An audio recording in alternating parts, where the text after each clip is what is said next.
With the Bombers mathematically eliminated from the top 8, it is time for some reflection. Now, anyone who's not an Essendon fan, likely you're enjoying this a little bit for the obvious memes, finals, all these kinds of things. However, I like to approach this in a different way.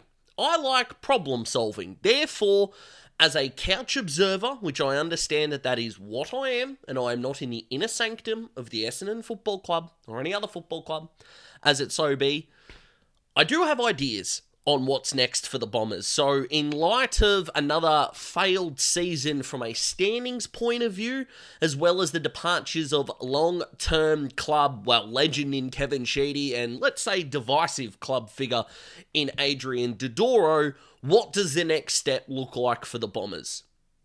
Let's talk about that.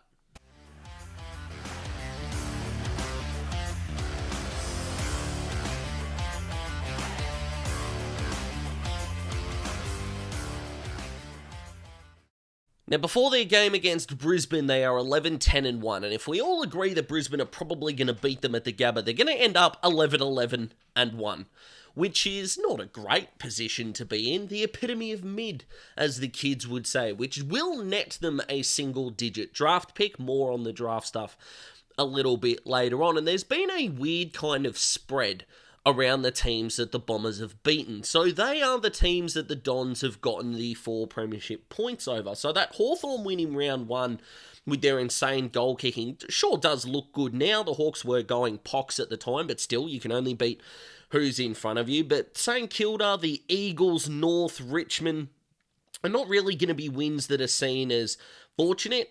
Or they're not going to be seen as wins that are all that world-beating, considering that without the bottom 4 teams in the league, the Bombers would be sitting at 6 wins, 10 losses, and a draw. I also understand that you can't take those wins out by any means, but when you look at the ladder again, you're also looking at the Bulldogs, which is a good win.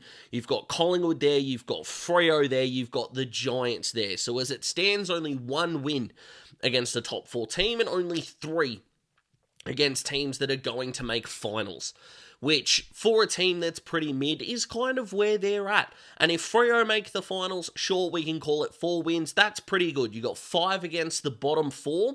You've got 4 against the top 8. So there's your 9. Here's the problem.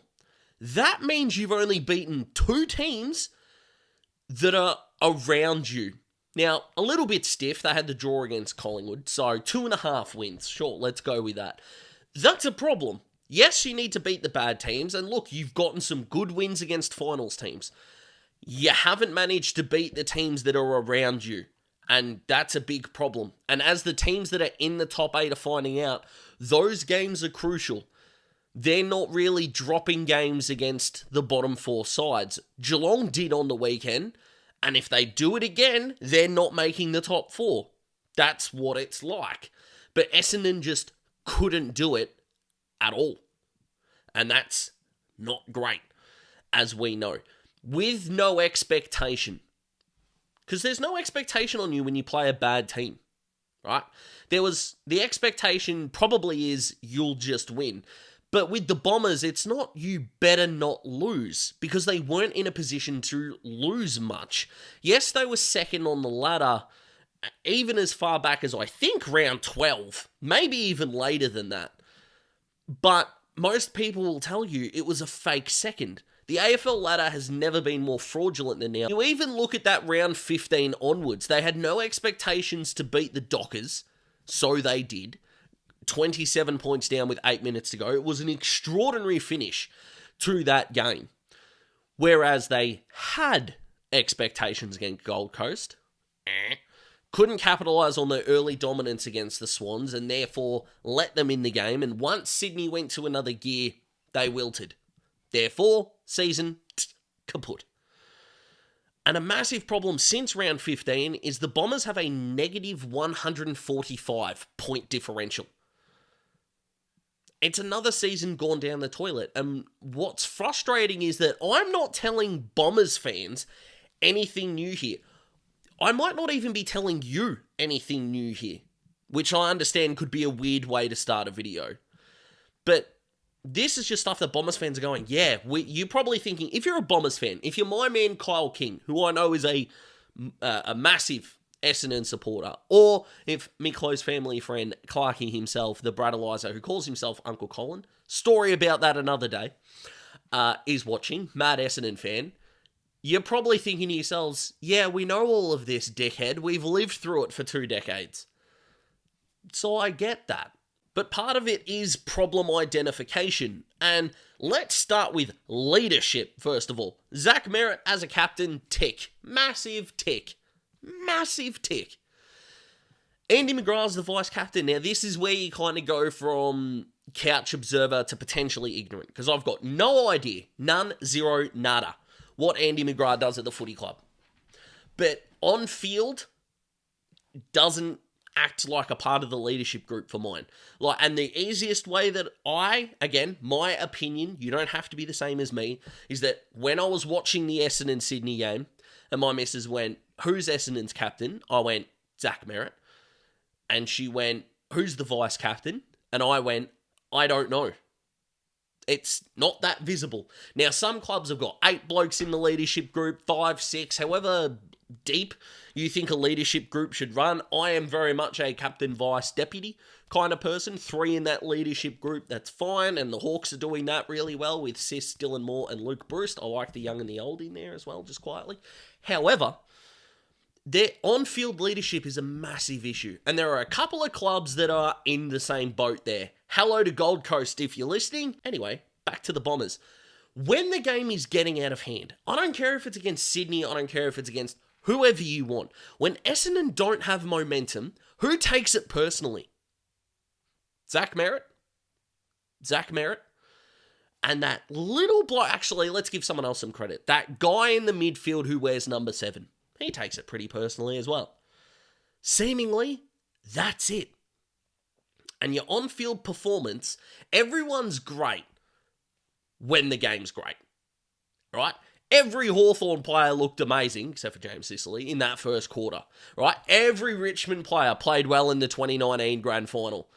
Every Geelong player was BOG in the 07 grand final, right? Matty Scarlett was robbed of the Norm Smith. Anyway, but when the game goes against you, right? And it starts to halt. And look, a couple of examples. 2014 prelim, Hawthorn Port. Hodgie went, I got this. Brian Lake had a couple of amazing efforts. Right? The 2020 grand final. We know Dustin Martin did what he did. But he wasn't the only one.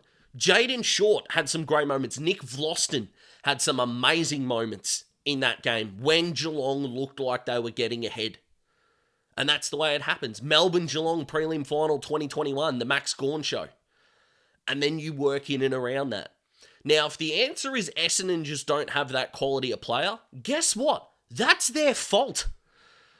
Because let me ask you this question, just based on the team that played against the Swans, if I told you that at round 23 or 24 next year of the guys that played, all of these players would not make the side, would you be disappointed? Because to be honest, not really. If Jake Kelly, Jaden Laverty, Archie Perkins, Sam Wiedemann, Jade Gresham and Jai Menzies did not play for Essendon, either in round 1 or round 24 next year, I don't think that's a bad thing. And if you're looking at the Bombers from a season-long standpoint, how many absolute ticks do you give for the season? Because I would argue it's only these names. And that is frightening.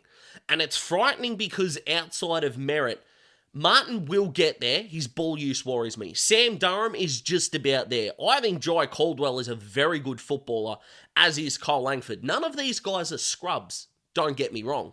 But there's only one superstar there. And I don't think Langford is going to get to superstar status. I think Jai Caldwell's ceiling is one of the best third midfielders in the competition. And I mean that with all of the respect in the world. You look at, again, I'm sorry to use my football club, but the Hawks, right? If you go Day, Newcomb, Warple, that doesn't mean Warple's a bad midfielder. He's one of best and fairest, right? But as far as third midfielders go, you could do a hell of a lot worse than James Warple. You can do a hell of a lot worse than Jai Caldwell, right? So no shade there at all. And then, of course, Sam Durham, you've got him there. he can be a second midfielder. Absolutely he can be. And he can get to that superstar status. I've already spoken about Nick Martin. I want to talk about Nick Martin again just for a second here, because Nick Martin should be an All-Australian next year on the half-forward flank. Now, if they actually pick half-forward flankers, I think it's Dylan Moore and Brent Daniels who have those half-forwards. You can't tell me that if Nick Martin played the high half-forward, centre-forward role, he wouldn't be as good as those two. He just would be. Now, obviously, with health, that is a factor, and a lot of these hypotheticals for next year do depend on guys being fully fit. I get that. You've got to be versatile. I'm totally with you. But round one next year, Essendon versus whoever bloody they play, Nick Martin cannot be behind the ball for a couple of reasons. One, his ball use in transition is not as great. You still have a congested middle of the ground. If you collect the ball at half back, or even inside your defensive 50, a long kick down the line gets to the wing half forward. But if you bite off a kick on the 45, you're going to traffic, because the corridor is going to be congested. That's the way we go. You get the ball on the wing and you try and attempt the kicks that Nick Martin can sometimes pull off, probably more times than not. It's not going to be as congested, and especially if Essendon can get some kind of pace on the ball. We know his finishing is gorgeous most of the time, but he needs to be a pain. And you can't convince me that next year he wouldn't be in the mould of Dylan Moore, Brent Daniels. You could make the argument he could be better than both. I would argue profusely that there's no half-forwards better than Moore and Daniels. The Hawthorn fan in me says Dill's on my man, but you got to respect what Brent Daniels has done this year, and if you don't, you just haven't watched him enough, and that's fine. But positionally, that's the first thing I would go with.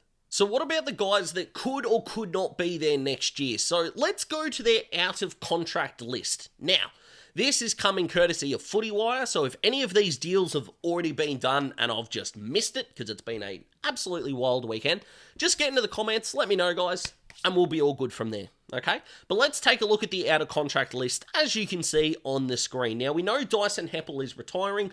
I think Harrison Jones is still worth pursuing with. The problem is, what the hell is his best position? Is it going to be a wing? I don't know. Jaden Hunter, poor bloke with his ACL, I think it was. I think he's worth giving another chance. Jake Kelly, I don't think he's going to be a Bomber next year and shouldn't be. So, unrestricted free agent. Someone else wants him, go get him. If not, I don't think he'll be at the club next year. Jake Stringer, I know his management want a longer-term deal. I understand that. Essendon just cannot give him multiple years at all. I think for reasons that are pretty obvious at this point. He has had good output, for sure. 40 goals, I think, or around that mark this year. But there are just too many games and too many moments and too many long periods where he is just not in the contest at all. Where's Jaden Davey at? I don't think I'm around the inner sanctum to say whether to flick him or not. Just haven't seen enough of him. Or, so kind of hard to see to give him the flick. I don't think Kane Baldwin is going to be there next year, personally. Happy to be wrong on that, because I don't really like delisting blokes. Matt Guelphy, depth piece, but if he's in your best 22 when you're fully fit, I think you're in trouble. I think the same goes to Nick Hind. He's VFL. He's too good for VFL, but at AFL level, I do like him as the sub, if that makes any sense. But that kind of feels disrespectful to be like, you'd be a good sub. I don't know. It just feels that way. Anyway, Sam Wiedemann, is it worth pursuing him as a defender, considering you've still got Lewis Hayes and Zach Reed down there? In my personal opinion, yes. Because, as I said, Jaden Laverde wouldn't be there next year, so good to keep him around for depth, of course.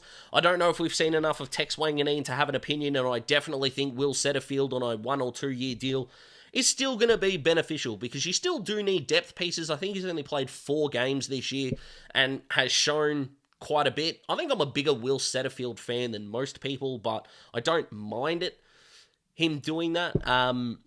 But yeah, out of contract guys, that's what I would be doing if I was the Bombers.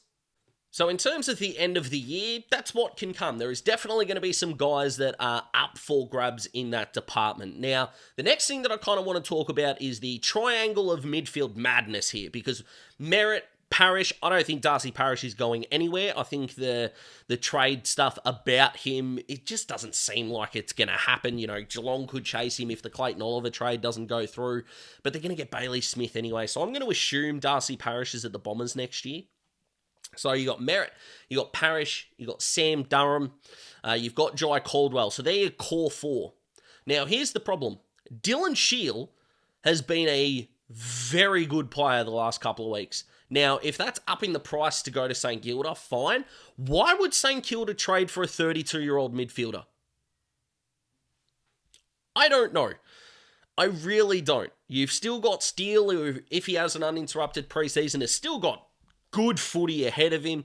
You've still got Marcus Windhager. I think Machito Owens could be, you know, a better version of someone like a Connor Nash, that big-bodied mid who's just a pain. More athletic, I would say, in terms of his movement, whereas Connor Nash is your bash and crash type of player. Bash and crash Nash. I'm about to have a stroke. Anyway, something like that. Or, of course, you got Mateus Filippo, who's your big-bodied mid anyway. So they've got some guys that they can get in there and work there. Whether Nasiah Wanganeen-Millero is ever going to be a midfielder, I don't know. Do they want Jack Sinclair to be that kind of guy? The Riley Bonner pickup from Port, I don't think bared the fruit that St Kilda wanted it to. So I don't really know what they're going to do there. Ben Hobbs is being chased by Collingwood. Elijah Sardis is being chased by Richmond. You can't get rid of both. And I like Ben Hobbs more, my personal opinion. But if you keep Shield and lose both of them, that's a little weird. I'm not going to lie. Now, if you lose Shield and one of the other youngsters, that's okay. If you lose Shield and keep both of the youngsters, that's still a little weird because they're still going to be 5th and 6th on the depth chart, if you'll allow me to do an American sports term. So what do you do there is going to be really interesting. Now, later on, towards the end of the video, I'm going to show you what my end-of-year fully fit Essendon team looks like next year. Dylan Shield, Elijah Sardis, and Ben Hobbs all aren't in there. And that is only because I have zero clue what the Bombers are going to do. So I think it's too hard to predict.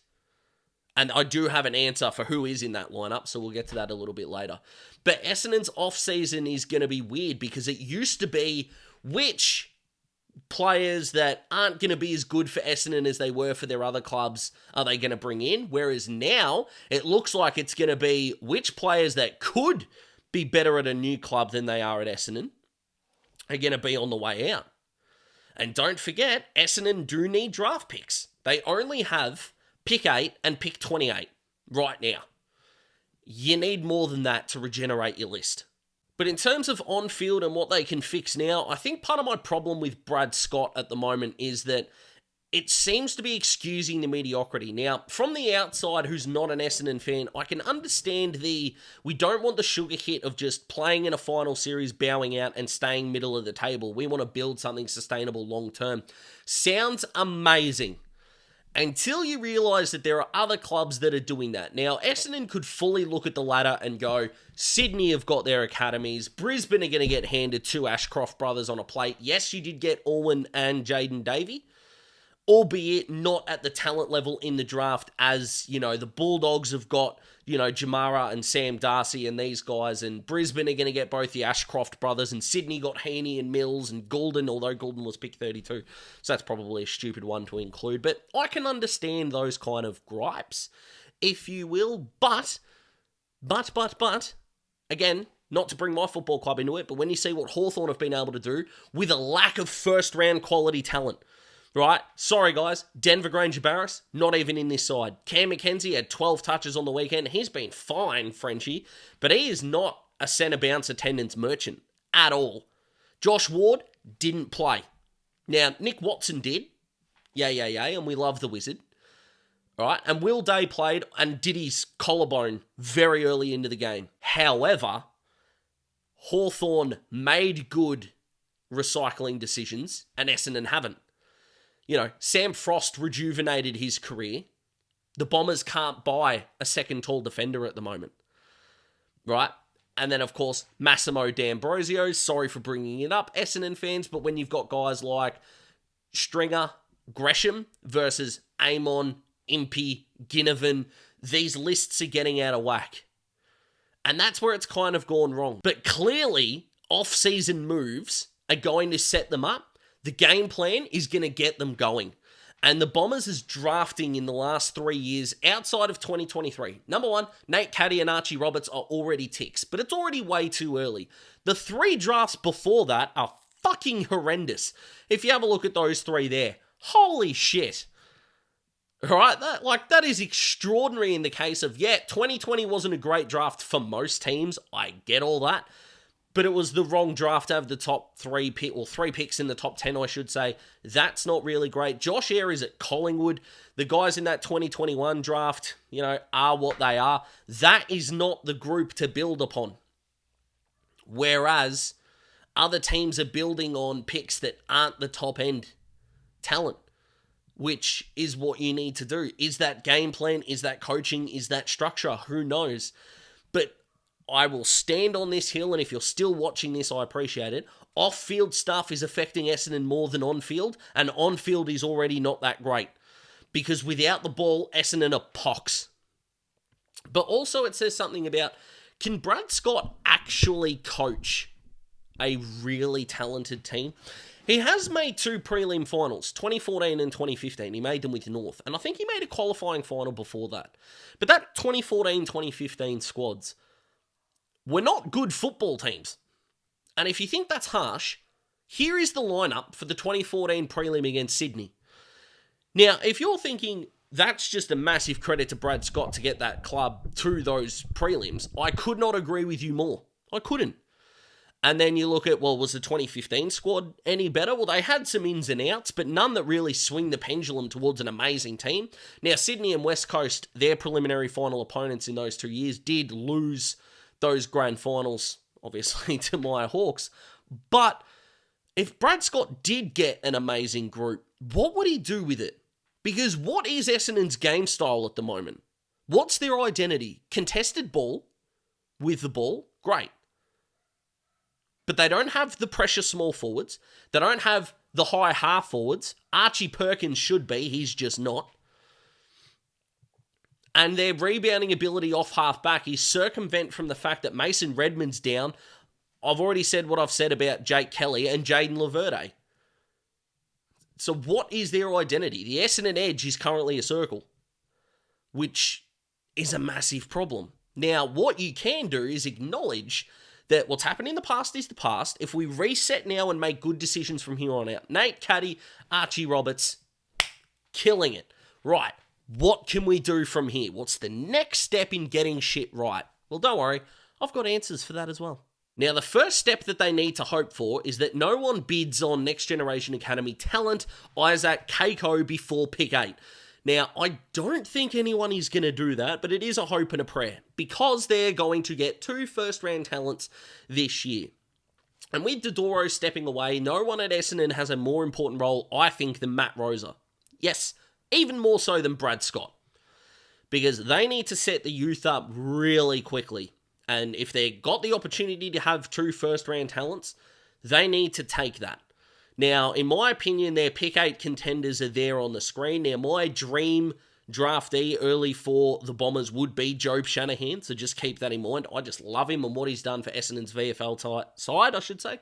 9 goals in his last 2 games is just extraordinary from the youngster. And he, Nate Caddy, what a forward line you can build around there. You've still got the experienced head in Peter Wright, who can still play.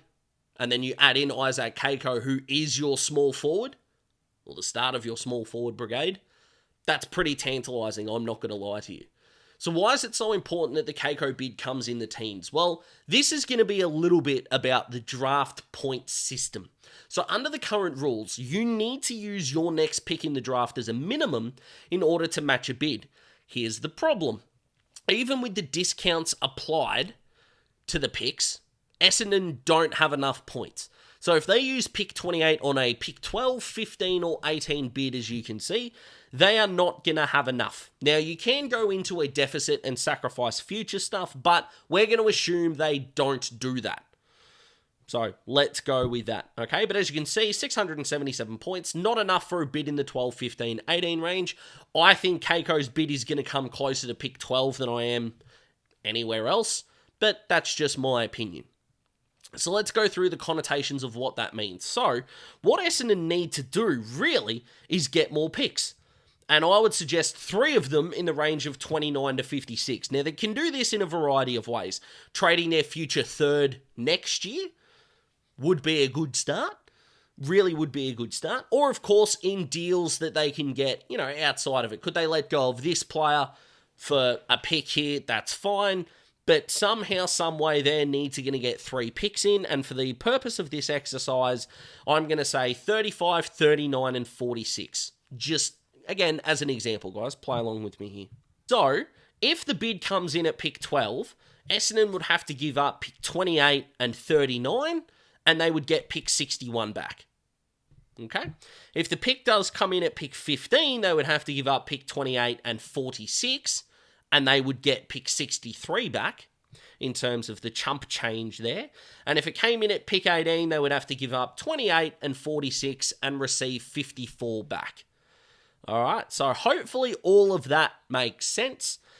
Now, if the new draft hand happens and Keiko is taken at pick 12, then Essendon would have pick 8, pick 35, pick 46, and of course Isaac Keiko. And if they take Job Shanahan, which I believe they absolutely should with pick 8, you've got Shanahan, Keiko, 35 and 46. And you've got some options here. You could trade both of those picks to work your way up if you've really got your sights set on someone. Absolutely. Could you get back into the second round of the draft by trading your future second next year? Absolutely you could, and get a new draftee in. For absolute certain you could do that. And considering their biggest areas of need include wing, small defender, and a half forward, although that kind of gets taken out of the way if they pick up Shanahan, you can start there. Shanahan, Keiko, and 2 more youngsters in, and they've proven with Archie Roberts that guys will fall in this draft. So 4 or 5 draftees could be the perfect number, as we saw with the uncontracted player list. The Bombers don't need to turf out 8 or 9 players. They really don't. The Bombers don't need to turf out 8 or 9 players. They just don't.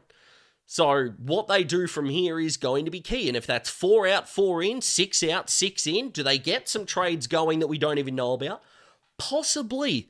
But under these machinations, let me show you what a fully fit Essendon lineup could look like next year. And again, keep in mind that there is no Shield, Hobbs, or Sardis, because I think it's too unpredictable as to what's happening in that space. But with all of the draft stuff we've conjured up, let's take a look at what it would look like. Archie Roberts, Ben Mackay, Mason Redmond on the full-back line, Ridley, Reid, hopefully Zach Reid can get it right. Lewis Hayes could absolutely jump into that spot, but I think one of those, Sam Wiedemann could be down there if he has a really good preseason and starts, Rory Lobb-esque. So more than happy for that centre-half back spot to be flexible. Andy McGrath back there, Xavier Dersma, Zach Merritt, Will Setterfield.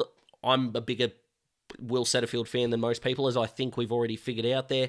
In the ruck, Nick Bryan. I'm sorry, guys, I do not get the Sam Draper love. I get the cult figure, and I know he's had some good form, decent good form, but Nick Bryan just looks really good, and I think he's worth pursuing with more. Could Sam Draper be a way that the Bombers get a draft pick in? Maybe, but this is probably the wrong time to sell a ruckman. Not too many clubs need one, but Parrish and Durham are there. On the half-forward line, Kyle Langford, Nate Caddy, and Nick Martin. You guys know how I feel about Nick Martin on the half-forward flank. You've got Isaac Keiko, Peter Wright, and Alwyn Davey Jr. Pressure, pressure, pressure, pressure. Pressure in your forward half is going to be so key, and the Bombers are lacking in that in a massive way. I don't need to tell you twice. And then you've got Job Shanahan, Jai Caldwell, Saad El Helwai. I hope I'm pronouncing that right. Helwi. I've probably butchered it. It's on me to learn it. I should be better at it. I apologise. And I've said Harrison Jones is worth pursuing and going with. I think that's certainly true considering, what is his position. If they don't draft Shanahan, he'll probably need to be that third tall, to be completely honest. He has had runs on the wing. I don't know how we would go as a defender. I hate the idea of it, to be perfectly honest. But that's how it could look, and the reports on Saad, by the way, if you think that's a silly placeholder, it's not. His VFL form is unreal, and I genuinely think he is one of these diamonds that is going to shine next year. I really do. Not eligible for the Rising Star because of his age, I believe, but could be a ripping diamond in the rough for the Bombers next year. So that does leave me optimistic for the Bombers, but I still don't think they're a massive finals threat next year. I do like the message of let's build towards something purposeful next year, but this getting off to a hot start and fading out is not good enough. And I know you're going to disagree with me if you're a supporter of a team that's not Essendon, but the fans deserve better than this shit. They really do. So, Brad Scott, Matt Rosa, and everyone there that is making long-term impactful decisions, give your fans better than what's being produced. But on the field with the game plan without the ball needs a massive shake-up. Their midfield needs help at both ends in a big way. And draft well. Do not draft. Do not draft in positions you already have. If you sell Sarnas and Hobbs, keep Shield and draft a midfielder at 8, I think the Bombers might burn the hanger down. I think they just might. And how they haven't already is a level of emotional maturity that is kind of really, really astounding in a good way. So I think I've kind of rambled enough here, guys. If you liked the video, click the like button, subscribe, do all of those things. Share with an Essendon mate. I would love to know what they think. This has been a very long video. If you watched it in one go, I envy the amount of spare time you have. If you've come back a couple of times and finished it off, I appreciate it in a massive way. You are all absolute legends. And if you do subscribe, you can keep up to date with the community tab in which I ask you guys poll questions. You guys can float your takeaways, your big calls for the round ahead with a couple of awesome subs going with the Saints over the Cats, which was an extraordinary tip by those two. And you can get involved in that as well. So, hope you had a fantastic weekend. You absolute superstars, and I will see you with another draft-related video on Wednesday. Ciao.